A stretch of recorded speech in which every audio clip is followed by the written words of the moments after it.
Okay. So I don't know. Wow. So I was like, okay, cool. Hey guys. Yeah. Hello. How you doing? Good. Good to see you. Andy McCormick. Andy, nice to meet you. You too. Nick Lawson. How are you, Nick? Nice to Good meet to you.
And then right after that, me and my wife. While caught you're it. continuing I don't know on if we with caught your it in the lunch, we're hospital going to or begin our in their house, conversation And so the with anxiety Andy with that, Pettite for today. We've had a lot. So you lost a go lot on of and enjoy people your lunch, lately. and in just a moment we're going to get started. Just a couple of things, if you hadn't seen it yet.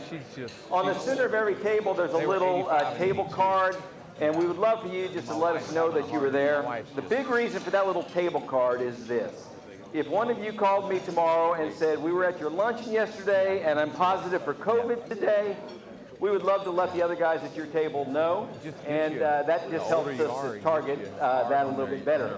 You'll also see on the bottom of that page, there's a little QR code, the little funny looking symbol. Sure. Yeah. If you shine that on the camera of your smartphone, or if you have a QR reader, what that will do is pull up a little response form. So if you want to give us any feedback for today, or if you're new to Toolbox and you'd like to get more information about Toolbox or anything like that, you just shine on that QR code. It'll pop up on your phone, and then you can update us on anything you want us to know, and you'll see a number of options of things we can provide to you in that way. So that would be great. I know they've asked us when we're not eating if we'd mask up, so if you guys can be mindful of those things as we go through the day. I know that they would be very appreciative of that, and glad to have you with us here today. Thanks for coming. And it is my privilege to introduce to you guys our speaker for today, and he and I are going to have a conversation. And he almost needs no introduction as Major League Baseball pitcher and standout for the New York Yankees and the Houston Astros. Would you guys give a warm Toolbox welcome to Andy Pettite? Andy.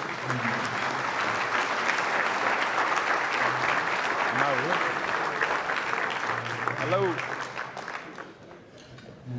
Now, I'd like you guys to know, I asked Andy earlier, which is harder, getting ready to pitch or getting ready to speak to a group like this? And you said? Yeah, it's easy. I definitely would rather be pitching than get up in front of people and talk, for sure. So you guys can stand tall this afternoon because you're more intimidating than the Boston Red Sox. Exactly. Okay? Yes. Yeah, that's great. Now, thank you so much for being here, Andy, and appreciate it. We're just going to talk baseball and life and faith today, as is our kind of focus in Toolbox, to hear about how guys navigate the real stuff of their world, and in particular how that journey is informed by faith in Jesus Christ. And Andy's going to share some of those things with us along the way. So let's start baseball, okay? All right. So let me just lay this out. I mean, everybody may know this stuff, but this is a remarkable kind of quote, that on August the 23rd of 2015, it was Andy Pettite Day at Yankee Stadium. All right, jersey number 46 was retired. What a day. And there's a plaque with Andy's likeness and name placed in Monument Park in Yankee Stadium, and it reads this. It says, a 5-time world champion, 3-time All-Star, Pettite was a model of consistency in the Yankees rotation for 15 seasons, going 219 and 127. That's a 633 percentage, and tying the franchise record of 438 starts. The left-hander retired with the third highest win total in franchise history, and he is the club's all-time strikeout leader with 2020. Twice a 20-game winner, Pettite finished his career as the first player to pitch more than 15 seasons in the majors without ever having a losing record. Wow. I was on a lot of good teams. I was on a lot of good teams. It's been on a lot of, well, that's true for everybody. Yeah. Who's around you is a big part of it. We would just love to hear a little bit about baseball as we start. Just tell us, Andy, any favorite memories, experiences from your playing years? Yeah, obviously, you said 15 years with the Yankees. I played 3 years here in Houston also, so 18-year career. A lot of good stuff. A lot of blessings for sure. A few memories that really stand out to me, obviously, is in 1996. Right, your dream. When you make it to the big leagues, that's a childhood dream, but then your dream after that is, making it to a World Series. So I'd say 1996 is a real big memory for me. I got to start Game 1 of the World Series. I want to forget about Game 1 because Atlanta Braves beat up on me and knocked me out in like the third inning. I gave up 7 runs. So as happy as I was to start that game, I got booed off the field in the third inning by the fans in New York. So that one stands out. We obviously, we were able to win the World Series that year, first World Series in New York. It had been 20, 30 years, I think, since they had won one. So that was very special anytime your first one. 2009, the new Yankee Stadium. I was an older player, I think 38 years old, and to be able to win it again that year was pretty awesome. We had about a 9-year drought and a stretch there. When I came to Houston, what a special moment. When I signed here, the dream was to first help the Houston Astros win a playoff series. They had never won a playoff series before that time. So the first goal was, hey, we need to win a playoff series here in Houston. And then, of course, hoping that you can win a World Series. And we got there. Unfortunately, we came up a little short in 2005. And then the Lord really blessed me. Two of probably are going to go down as my favorite memories in my career, just personal memories, is my final year in 2013. I got a chance to pull one of the greatest or the greatest closer in history out of the game, Yankee Stadium. Mariano Rivera retired the same year I did. He's a Christian brother. Me and him have known each other since I was 19 years old. We came in the minor leagues the same year together and have walked basically through life together. And me and Derek Jeter, if you're a baseball fan, you may have seen it. If not, I would encourage you to Google it because it's a pretty cool moment. Joe Girardi came to me and Derek and said, hey, we want you two guys to go pull Mariano out of the game. And so I got a chance to, during the game, go out and called for a right-handed reliever and went out there and took Mariano out of the game. And he gives me, as he's walking off, he takes the ball from me, and then he grabs me and gives me like a big bear hug, and I'm, pat him on the back, and then all of a sudden he doesn't let go of me, and all of a sudden I hear him like sobbing, like like literally crying out loud, and it was actually very awkward because there was like 55,000 people in the stands, and we were out there for probably, I think it was a minute that we were out there hugging, and I start kissing him on the forehead and stuff like that. So anyhow, it was just kind of a weird moment that turned into now, when I watch it, it's one of the greatest moments I think of my career. It's pretty cool. And then one more moment that just happened my very final start of my career. We, as playing for the Yankees, we always made the playoffs, and so my last start was supposed to be in Yankee Stadium before the playoffs, and I actually was in Yankee Stadium. I had a great game going. I actually had a no-hitter going into the 7th inning. I was pitching against the Giants, and I'm like, wow, Lord, you're going to allow me to throw a no-hitter in my final start of my career. This is pretty amazing. And I go out in the 7th inning, and the leadoff batter hits a home run off of me. End up getting pulled in the 8th with 2 outs, and I think I lost that game 1-0. So the Lord didn't bless me in that, but anyhow. So we end up finding out a couple of days later that we got knocked out of the playoffs, and there was only 3 games left in the season. We were coming to Houston to finish up the season. And so ownership and the manager comes to me and said, hey, it's up to you. We know Houston's your hometown. Do you want your last start, to be at Yankee Stadium, or would you like to, since we're out of the playoffs, go ahead and make one final start in Houston? Because I was going to start game 2 of the playoffs if we made it. And so anyhow, I was like, well, that'd be pretty cool, start my last, start of my career in Houston where my family, that doesn't get to see me pitch a lot, friends that never see me. So anyhow, make my final start in Houston in 2013 and was able to throw a complete game in my final start. And it had been 7 years since I'd thrown a complete game. And so I was able to go out with a win instead of a loss, and I did it in Houston. So anyhow, pretty awesome moment. After that game, it was almost like I was in Yankee Stadium. The fans, everyone stuck around, and I went out on the field. My teammates kind of pushed me out there, and the whole crowd was chanting Andy Pettite, and it was just a very, very cool moment. And man, that's a God thing. For me, that's a God thing. That is so cool. It's a goosebump moment just to hear about it, and but it was incredible to walk through that and stand there and be appreciated by people who know you from a distance but love you. That's awesome. Yep. That's great. Well, Andy, let's back up a little bit and kind of just hear a little bit about how you ended up in the spot to do all the things that you accomplished. Can you tell us a little bit about your growing up years and your family and where sports fit into that? And was there some point along the line where you realized that there was something special about your baseball ability, and how did all that unfold for you? Yeah, so I was born in Baton Rouge. My dad was a police officer. He moved me and my sister over here just to try to get a better life for us when I was in 4th grade. So loved sports. My dad loved to coach me.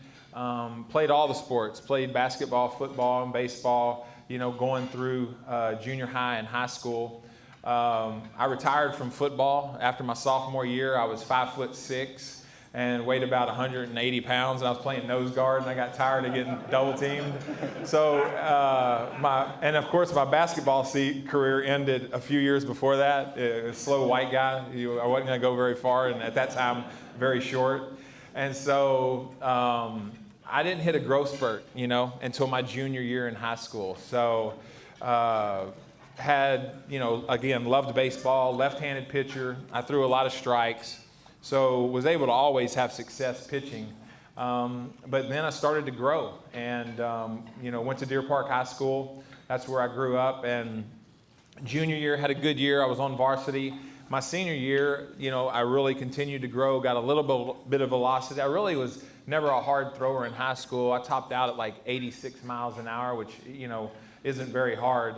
But threw a lot of strikes and can change speeds, and I was a kind of a control pitcher.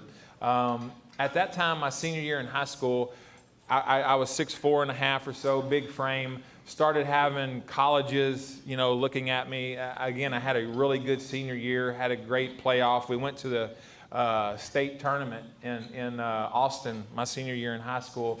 And so started getting a lot of attention, started having a lot of pro scouts coming and watching me play and stuff like that. And so at that point, you start realizing, maybe I got a chance to do something here. You really never could dream that you're really going to, get there and all the things that had happened. It's hard to imagine that. But, I would say probably my senior year is when I really started realizing that, I've got a chance to go further than high school here with this. And, of course, you start having all the colleges talk to you. And I had scholarship offers from all the top schools, and made a decision actually to just go to, I was a young senior. I graduated at 17, so my parents really didn't push college. So I had signed with the University of Texas, a scholarship with them. And then when the Yankees drafted me, I just decided, and my parents didn't make me go to college. I was like, I want to go to pro ball as quickly as I can. And so I ended up going 1 year of junior college at San Jacinto Junior College, and then I signed as a free agent that year out of San Jac. And so, that was kind of my road as far as getting into pro ball. Yeah, great. So that led to the draft of 1990, when you were picked. This was the 22nd round. Yeah. Right, and that was, I don't have the number, but it was like 5-something overall. Yeah. So it was down in the draft. Yeah. Which I think about that, being an 18-year-old guy, who somebody started putting these numbers on your life that sort of assign a kind of value to you. Yeah. We all still kind of react to those places where we have this value that's assessed to us by somebody else. So what was that like? I mean, here you're having success and you got this dream, but all of a sudden you're coming in on the 22nd So round. that was a real stressful time for me because I was drafted in 90. I ended up signing in 91 after I left San Jac, and they don't even have the what I was drafted as what was called a draft and follow. And so I had to sign a piece of paper that said no one could speak to me the whole year that I was at San Jac except the New York Yankees, which was the dumbest thing that I ever could do, but me and my dad had no idea what we were doing. So that was why it was very stressful. So, because I had no idea over that course of that year who would be interested in me or who would not be. So, and there's no internet back then. I mean, there's just no way to find out information as far as like what is your worth and how, good you are and what you should get paid and stuff like that. So anyhow, I end up, saying to myself, look, I don't know what other teams are interested, and me and my dad are trying to figure this out together, right? And so I was basically like, I'm going to go. Me and my dad took a trip to Baton Rouge, and we're like, we're not going to worry about, signing. We're going to go back into the draft because the Yankees had to sign me 7 days before the 1991 draft, or I go back into the draft.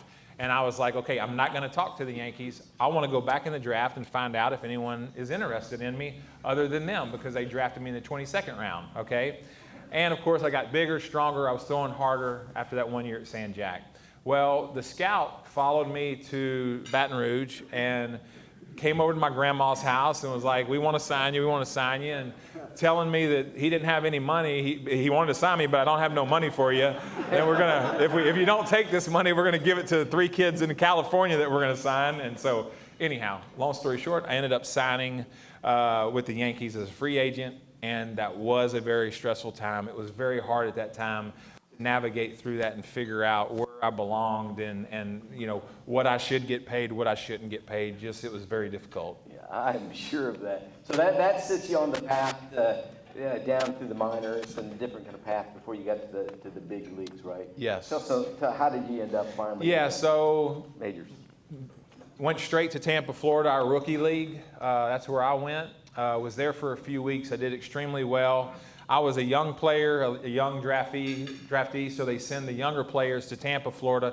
The older 4-year players get sent to Oneonta, New York. So I was down in Tampa, Florida, was in a nice hotel. They had they took very good care of us. Like I said, I pitched really well there, and they tell me, hey, we're moving you up to New York. So I went from Tampa up to New York, in Oneonta, New York, upstate New York. And basically put me on an airplane, sent me up there, and told me I was staying in a house with 4 guys that had lived there already and already had a house. So I get there, there's no rooms for me, and so they put me in a pantry on a cot in our kitchen pantry. So I was in a cot in the pantry of the kitchen of this house. It was a big pantry and enough room for a cot. And I remember I had to go buy a little hanger thing where I could hang some clothes on in there outside the room and stuff like that. So that's where I was for my first month there. And I kind of hit every level. There's high A, low A. So my second year I was in Greensboro, North Carolina. That was my first full year. The year after that I was in Prince Williams, Virginia. The year after that I was in Albany, New York in Double A. And halfway through that season I got moved up to Triple A in 1994. Had success at all the stops. They kind of were taking me. They knew how they kind of wanted me to walk through the minor leagues, and knew that when I got there, they were like, "Hey, you're going to need to throw 500 innings in the minor leagues, and we believe that you got a chance to be a big league pitcher." And they literally, I threw 500 innings in the minor leagues, and in 1995, I got the opportunity to make the team out of spring training in my first year there. And so the minor leagues it was interesting. I got married at a young age, married my high school sweetheart. We've been together since I was 15 years old. And so, we packed up. We got married after my first year in the minors, and she walked through it all. She would get in my truck and follow the bus around. And our year in Double A, she was pregnant, and I remember, we slept on air mattresses, and the boxes were our coffee tables that we traveled and shipped up there to get all of our clothes and stuff like that on her. So interesting times, but great times when you look back on that.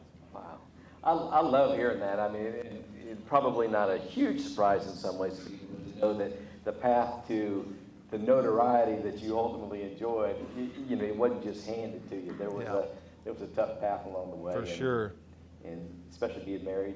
Did you have a baby before you were? We did, yeah. And the minor leagues, if you don't know, it's just crazy. So like I said, my wife, is pregnant. And then of course, when you get the call in the middle of the night, if someone gets hurt at the next level up, if they're pitching that night, you get the call at 1 o'clock in the morning and says, hey, you got to be on the plane the next morning, and you got to be in in Columbus, Ohio, where our AAA team was, and that's exactly what happened to us. So I've got a pregnant wife, and I'm saying, oh, babe, I'm getting on a plane. You got to get all of our stuff and figure out what to do with it, I'm pitching tomorrow in Cleveland, and it's just a different time. So, of course, our families navigate, drive up to New York, pack her up, drive her over to, Cleveland, Ohio, and pack her up, and it's just the stress level is awfully high. I can just tell you that. I mean, the what they had to go through, but like you just said, it's so fun. I mean, there's difficult times. I was married in A-ball, and we didn't, I made $720, a month back then, and when I was in A-ball, and so that doesn't go very far. It goes okay when you have two other roommates and you're living with other guys. When you're footing the bill all yourself and it's you and your wife and stuff like that, it doesn't go very far. But the Lord always took care of us. I remember when we'd take road trips, we would stay at like Holiday Inns and stuff like that, and we would actually team up with another couple that were married. And so y'all know what that looks like. There's two double beds, and we're living together in a hotel. And so it's crazy, actually, when you think about it. But you do what you got to do. We traveled with a cooler. We made peanut butter and jelly sandwiches, and we're alive. We're doing good, so. Oh, I love that, man. Well, and then so there was 96 that you got your first start in the 95. 1995. It was a strike. 94, baseball went on strike, and I was in AAA, so we played all the way through. And so in 1995, we finally came to agreement, but they cut spring training short. By the time we got an agreement, Players Union, spring training was cut short, so it was only 3 weeks long. And so I was actually they expanded the roster to let you carry 2 extra pitchers on the roster because we didn't get a full spring training to stretch the starters' arms out. And so I was one of those 2 players that they carried on the roster, kind of extra. I was set to go to AAA and wasn't going to be in the big leagues. And, of course, you never know what will happen. You got to be ready. Of course, the first couple of starts of the season, we had 2 starters go down. And so they put me right into the rotation, and I never came out. And so, it was taking advantage of the opportunities you're presented in front of you. And so thank the Lord for that. Yeah, right on. It's so cool that when that you were able to achieve the things that you did. But when you and I were first talking a few weeks ago, one of the things you mentioned in the midst of our conversation is that you said, if you don't perform, they get rid of you. So no one gives you anything for being a good guy in pro sports, right? So, I mean, you spent your entire career, 18 years in Major League Baseball, under a perform or die kind of mentality. Now, I think that kind of pressure, baseball may be a little unique in this room, but I don't think that kind of pressure is that unique, perform or die, or at least the sense of it. I have to deliver or I'm done. Yeah. How did you kind of live in that environment, under that kind of intensity or that kind of pressure? How did you go with that, Andy? Yeah, well, my boss was George Steinbrenner, so it kind of tell you where we go with that. I mean, his patience ran real thin, and so it was definitely tough. It was tough to navigate that, and it was really tough as a young player to kind of walk through that. And again, I know everybody in here knows, what that is, whatever your profession is, right? I mean, if you don't get the job done, a lot of times, someone's gonna take your place, and that's really kind of what drove me as a player, is knowing that someone was always coming behind me that was gonna be hungry, just like I was hungry, for it. And so, but as a young player, it was tough. It was definitely tough to navigate. And it really gets tough when you struggle for an extended period of time. And, if I lost, 4 or 5 starts in a row, kid you not, you're getting booed off the field. I mean, when I'm walking to the parking lot, the fans are waiting for you after the game. As great as the place it is when you win and they celebrate you, when you are not doing good, they are booing you, And so, so it's tough. And really and truly, what gets you through those times is my relationship with Jesus. It really is. And just one thing that I put a lot of stock in, and I accepted Jesus at a young age. I accepted Jesus when I was 11 years old, and I knew when that happened that my life was changed. And so I would always put a whole lot of stock in knowing that I know Jesus, and that makes me a winner. Even though I was losing on the field, and on the back page of the newspapers, they were, letting the world know, especially New York, know how bad I was doing. I was always able to look at it as, God's got me and I'm a winner. And I held on to his word, really and truly. There's nothing else that I could hold on to, because no one can help you. No one can help you when you go stand out on that mound and you don't have a breaking ball, or your fastball, you're not locating it, and you're just getting knocked around, And so it's always going back to, Lord, you've put me here. I trust you with where you've got me. And just give me, the peace to be able to perform with the abilities that you gave me, And I read, the Bible, and I see, verses that you kind of hold on to, that God's going to give me the peace that I need in times of struggle and in times of anxiety. And really, that's really what the precedent of it that I look to. And when I'm able to do that, I feel like that my focus gets off of me, and immediately, whenever I start trying to put my focus on others and doing things for others, which I feel like is one of the hallmarks of being a Christian, and what we should try to do as far as like serving others, because you get so focused on, I have to perform and I have to do this, and a lot of times I would lose focus on, but why does God really have you here? It's not about the wins and the losses. It's about the relationships that I'm building in that locker room and how you're pouring into other people. And I had a hard time learning and understanding that, but I really got a real good grasp on that when I came over to Houston. So my first 9 years was a struggle with that. And then, of course, winning, that I had, the success that I had. When you win championships, you're able to feel, I guess, more confident in who you are and what you've done. So you can kind of let the guard down a little bit. But for me, it always went back to Lord, just give me a peace to know that you've got me, because you're my Father, and you've put me here, and you've got me right where you want me. And I believe that, even though at times, I'd go home. I ain't gonna lie, I went home at night when I was a younger player, and I'm supposed to be traded, the next day to the Philadelphia Phillies, and I'm crying to my wife, like, what am I going to do? We have kids that got in school. How are we going to manage this, But God's always faithful, to kind of pull you through and to get you through it if you just grasp onto his word. Wow. I love that. It's kind of enduring in the midst of, there's something hard about living a public life, right?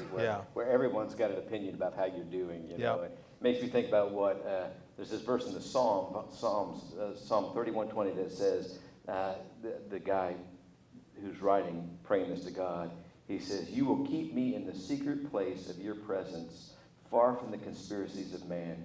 You will keep me in the secret place of your presence, far from the strife of tongues." When all that chatter is going on around you out there, what you said is, God's got you. Yeah. He's got this. And it's I'll tell you, it's fun to go to the ballpark, go to the store. And in New York, newspapers are everywhere. And the day after you pitch and you get knocked around a little bit and you're a New York Yankee, they've got the funniest faces of you walking off the mound, and like Pettite gets pounded by Tigers, just so the headlines are just, they're incredible. So it's definitely a lot of stuff coming at you. I love it.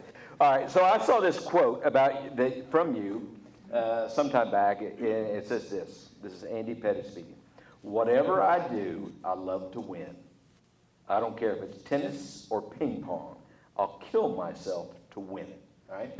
So it's pretty clear to understand what a win looks like, when you're on the pitcher's mound or on the baseball team.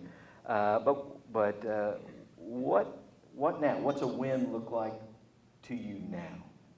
Yeah, that quote had to come from early in my career because the only time I played tennis was against my college roommate, and so I probably still had him beating me in tennis on my mind back early in my career. So yeah, I mean, it's different now, obviously, right? The wins for me 7 years ago and before when I was playing professional baseball were so obvious. Like I just talked about the newspaper, right? I mean, you knew, that if I won or lost, right? And in that sense, as far as playing the game of baseball, and the satisfaction that comes with that, and as a man, you want to win. And then also, it was easy for me to see that God had me in a locker room, with a group of men every year, a different group of men. But I knew that was where he had me, and I knew that was my calling and my purpose at the time, right? And so it was very easy. It's difficult now to kind of see them because I don't have a business background. All I know is baseball. Like, that's all I know. That's all I know. I just know baseball, And so a win now, you start thinking about that. A win is when I get through the day and my wife's not just irritated as all get out with me. So that's a win, right? That's one win. But, the Lord's put some stuff in my life since I've been retired. I've been a big, still part of the Yankees and what they do. I've been the last few years working under our general manager, Brian Cashman, for New York and traveling around with our minor leaguers, and trying to impact those guys just like I would, try to impact, the players here. I don't know if y'all know, I coach at Second Baptist High School. I've been there now. This will be my 7th year. And love working with young people. And so just trying to think about wins, you hope that you can help them, right? You help them in life. You help them on the baseball field. I know on Thanksgiving Day, I got a win, just thinking about that. I had one of my ex-team players that was with me a few years ago that I had a hard time with him.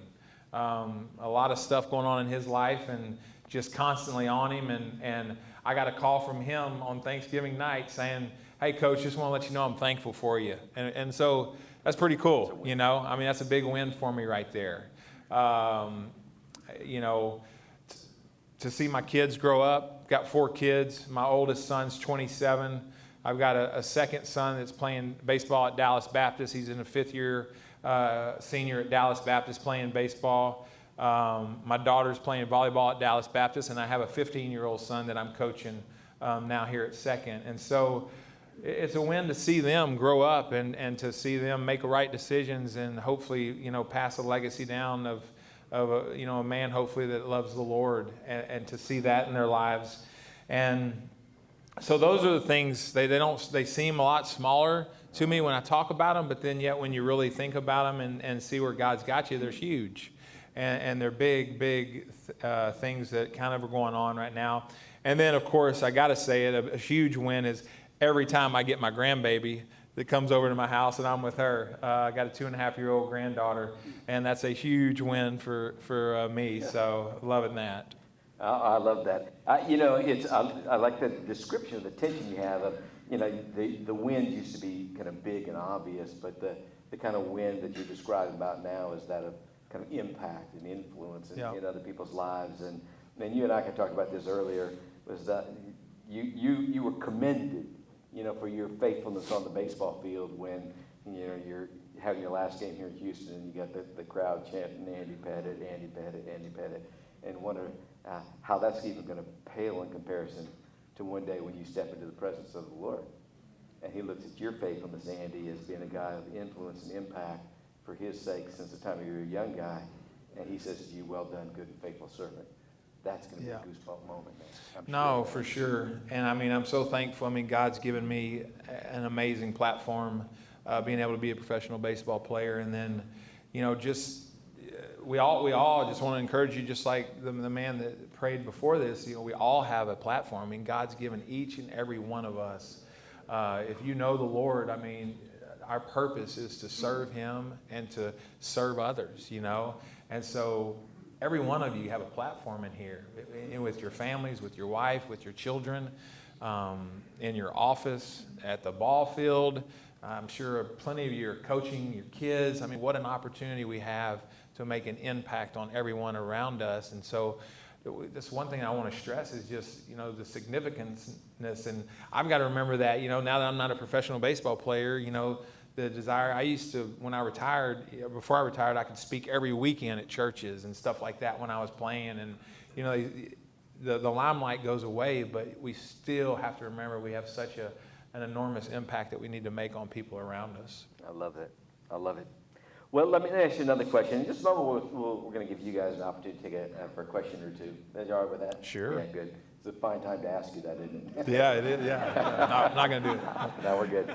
Now, it's actually pretty easy for us to look at a guy like you, Andy, who's had this great success and a significant sense of fame, and we can look at you and think that everything is easy and everything's good, and that probably seems crazy to you, but we can do that. But you've gone through some pretty hard things. You hear even recently, and I just love how you've been leaning into them and learning in the midst. And you want to tell us a little bit about some of the lessons you've been learning, some of the challenges you've been navigating, and the things that have come out of that for you. Yeah. No, I mean, when you wanted we talked about this, we got together, I always feel like it's important because I do feel like at times that some people think that, you got it all right. There's no worries. And I've been very blessed. I've been very blessed in my life, that's for sure. But these last few last few months, for me and my family have been, very difficult. And I mean, I'd like to share, some of the stuff that's kind of gone on that we've kind of been walking through, and it's been extremely difficult to walk through. So Thanksgiving this year, I have a ranch down in South Texas. We love going down there, and we were supposed to have, my wife's parents have not been in great health over the last few years, and one thing or the other hadn't been able to come down. Well, this year they were planning on coming down to the ranch and spending Thanksgiving with us and getting to see them, and we were excited about that. A few days before Thanksgiving, they call us and tell us that they're not feeling good, that they're not going to be able to make it. So of course, we're worried about that. Well, Thanksgiving Day, we get a call that they're both in an ambulance and they're heading to the hospital. And so they find out that they had caught COVID.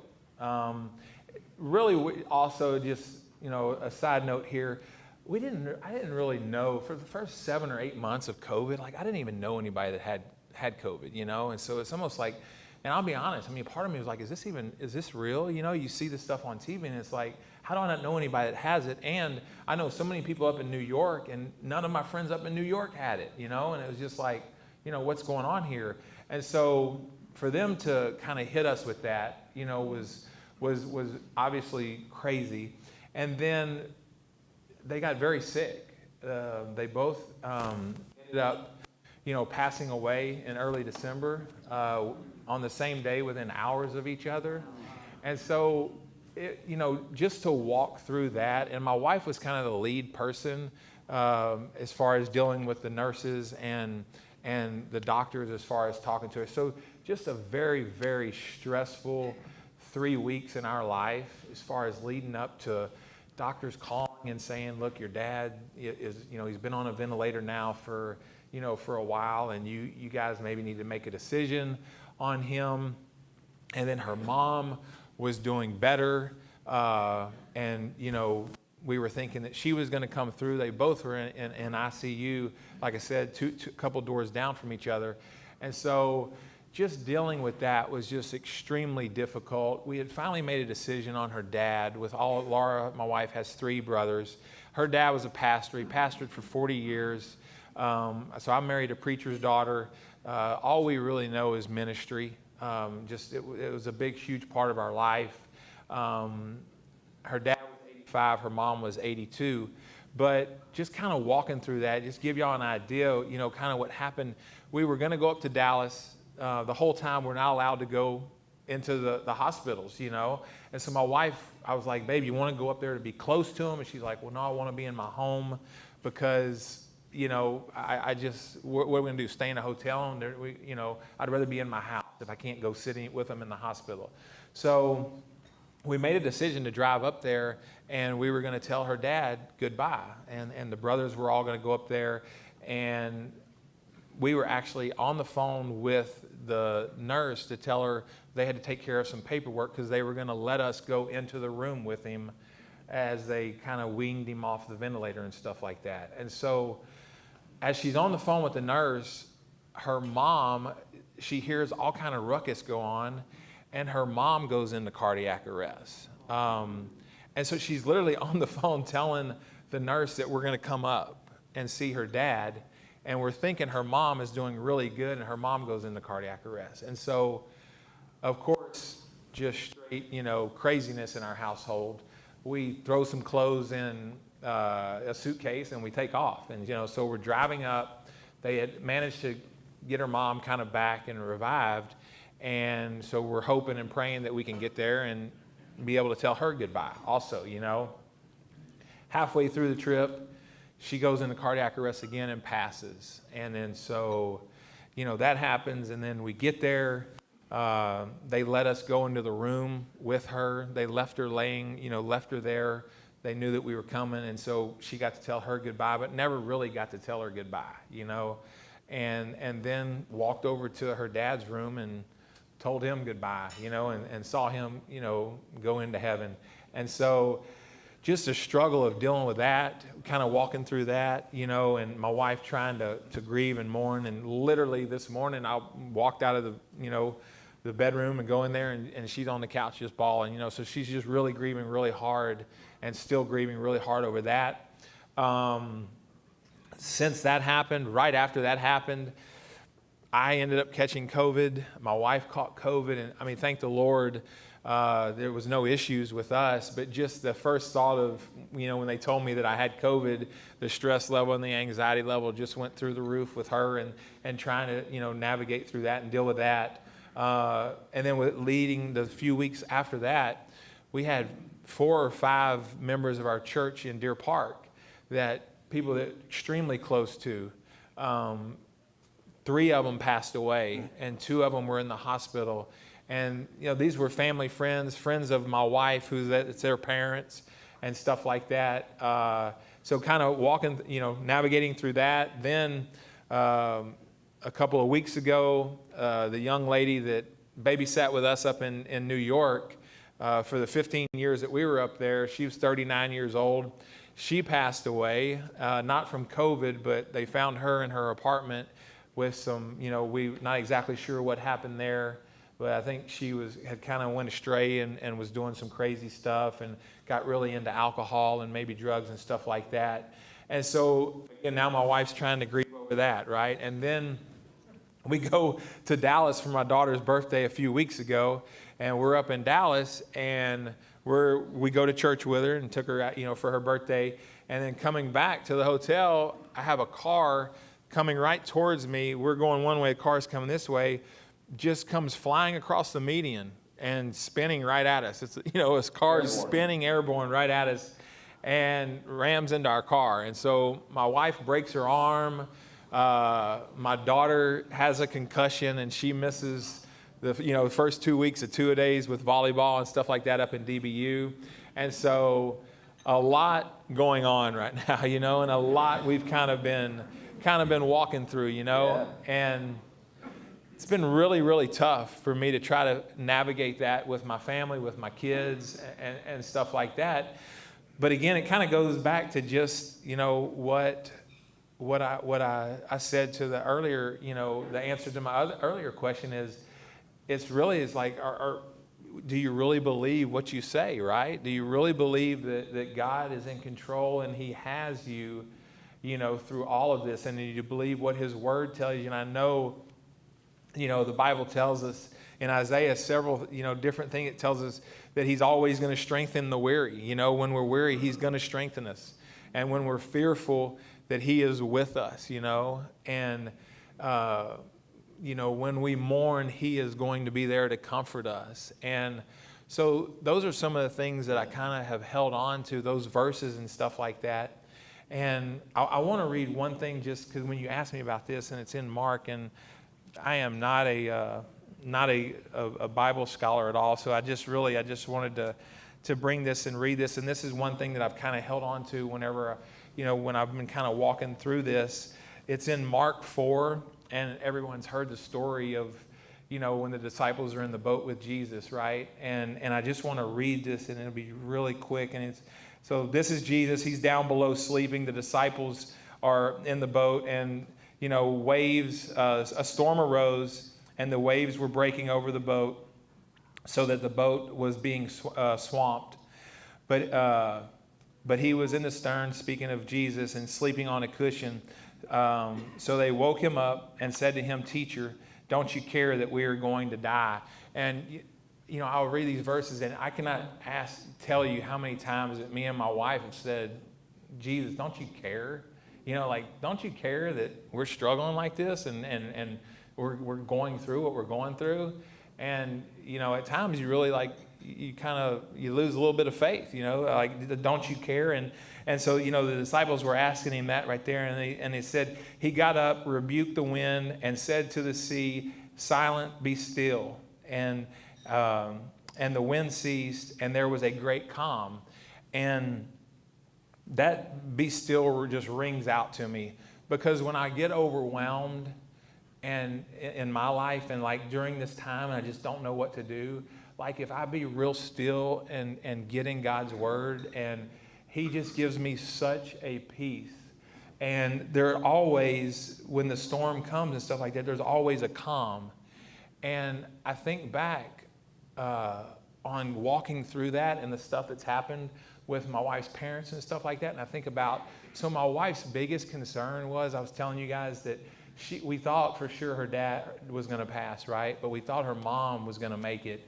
And literally every single day, my wife bawled and bawled all day, all night, and said, "Who's going to be there to tell my mom that my dad's gone?" And how is that going to happen?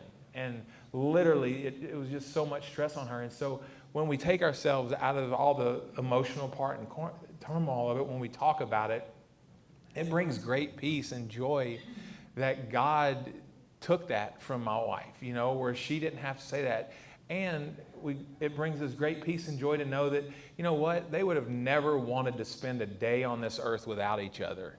And, they had been married 57 years, and they never would have wanted to be together, not together. And so the peace that brings for the family, and, obviously there's still mourning, it goes on, but just knowing that we see that, we saw that in God and what he had done there. And then, and they were terrified, and this is the disciples said they were terrified and asked one another, "Who then is this? Even the winds and the seas obey him." And again, I look at that and I read that verse, and it just blows me away how God, even through all this, leaves you in awe. And he has done that for me, the way that he's really handled that whole situation. And it's been extremely difficult to walk through, but I hold on to knowing that I'm a child of God, and he's got me. And, he's never going to leave me, and he's never going to let, as long as, those waters, again, in Isaiah, it talks about the waters of hardship. He's never going to let them, just drown me. And then if we walk through the fire, he promises is that we won't be burned. And those are the things that you try to hold on to during these difficult times. And you just want to practice that faith that you've had in God for so long. Wow. I love that. Thank you for that. Yeah, you bet. That in the midst of that trial, they discovered something new about Jesus that they had no idea of, and you're leaning in, and you guys are experiencing much the same. That's encouraging to us. Yeah. So we're just about out of time, but maybe a question or two for Andy right here. So John, hey John. Andy, I remember you spoke, I think, about 4 years ago here, and I sent an email to my friends that went, and I said, "Well, what did you think?" And there were 3 words that resonated with me: authentic, humble, and servant leader. I think we all would agree today that certainly applies. Thank you so much. Thank you. I guess my question by the way, it's hard to imagine, as good as your message was 4 years ago, it was even better today. Well, So thank you. My question is this. I know I've always struggled with balance between home and work. As you were telling the story about, I think you were 19, your wife was a couple months pregnant, you're having to go to Ohio. How were you able to work through that as a husband, as a professional pitcher? I just know that many of us have probably struggled a little bit with balance in our own careers. And so, I'm thinking you were going to tell us stories about the Ritz-Carlton flying on private planes. But the real testimony, I think, to you was, in those formative years when, you didn't have all those luxuries. Yeah. So thank you again for a wonderful message. Thank you. Thank you.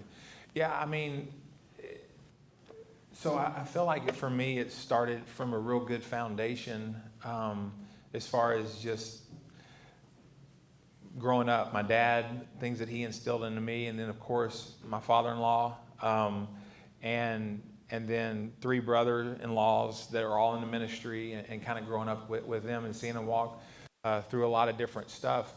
But the answer to that question was I really don't know exactly how I was, other than God's grace just being on me and having our families covered up, and just constantly trying to be the leader that I knew I needed to be in our home, and always trying to put my wife first when I didn't always succeed in that, because the ambitions of what I wanted to do and how great I wanted to be as far as in baseball.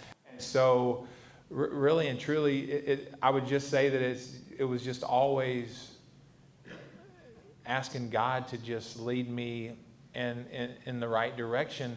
And my wife says this, and I'm not bragging on myself, but my wife, I'll ask her stuff, and you have to make big decisions and stuff like that. And she says this fairly often, but she's like, you make the decision, because it seems like you always make the right decision. And I don't always make the right decision, but I believe that I spend a lot of time and thought and prayer into what I'm going to do in my life. And I think God is in it, and I think when God's in it, I think for the most part it's going to be good. So, I mean, I'm not sure if I answered your question great, but I really don't know, other than know that I've just always am asking Jesus to kind of help and lead me through, what I'm trying to pull off here as a husband, as, a father, especially as a father. I was gone so much. I retired in 2011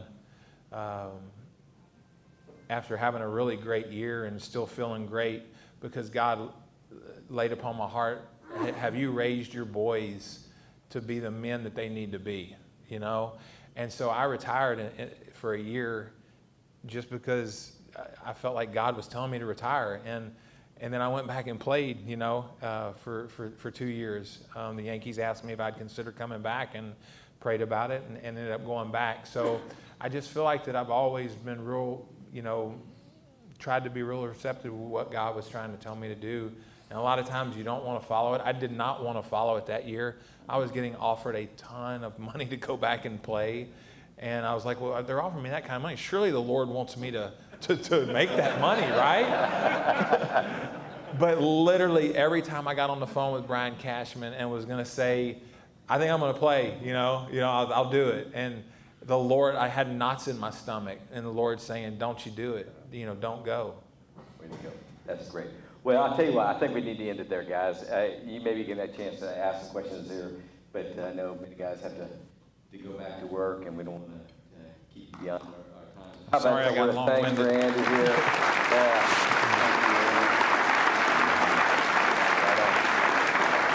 Thanks, buddy. I'm just going to close our time with a word of prayer, and I just want you to know, here today you've heard Andy talking about the place of Jesus in his life. He's not talking about the place of religion. He's talking about a relationship with a God who loves you, who gave his own son, the Lord Jesus Christ, to die on the cross as a penalty for our sins, so that through his payment we could be forgiven, and through his resurrection we can have a new life. And that's the substance he's been talking about this whole time. So let's go before that God who loves us right now as we close out. Lord, thank you so much for being here with us today and the way you work through the lives of regular men, women, boys and girls, and the way that you've done that in Andy.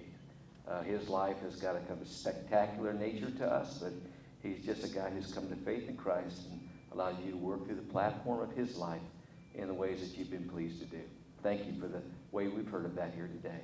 I pray that every guy in here would take hope and traction from those two things, Lord, that you can work in them, in us, in the same ways.